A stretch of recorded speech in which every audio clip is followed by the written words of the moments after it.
Loves. Yes. Sipag naman. Ano niluluto mo? Ano? Pork steak. Pork steak? Yes. Naalala ko pa yung unang-unang pagkain na binili mo sa akin dati. Pork steak. Nung nanliligaw ka pala. Nanliligaw. Yung mga panahon. Na mga panahong nagliligawan tayong dalawa. Tuwing lunch. Tuwing lunch time yung ulam nyo, tapos dadalan mo ako sa bahay. Eh ngayon, pinagluluto mo na. Tapos ngayon, pinagluluto mo na ako. Diba? Diba? Pakiramdam ko, we're living together na. Practice. Living as one. Diba? We're practicing.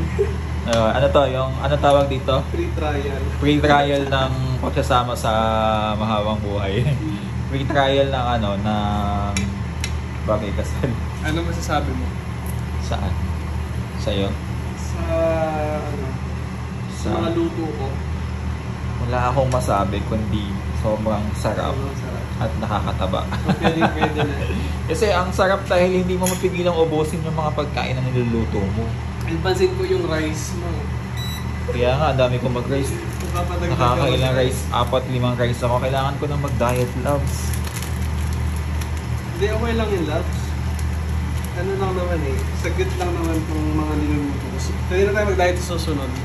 Pero right now, tikman mo. Lagi na lang natin sinasabi magda-diet tayo pero hindi natin magawa. Ang hirap. Ang pinakamahirap talagang kalaban yung pagkain. Pero masarap kasing kumain. Masarap kasing kumain. Siguro soon, ano, nakakapag-diet na tayo. Pag natikman na natin lahat, masarap. Let's try to taste each other first before anything else. Tingnan mo yung mabuti. Parang ang sarap na yan. Grabe oh. Ano yan? Pork steak? Pork steak. Excited na me. Yeah. Tayo mo. Love you. I love you.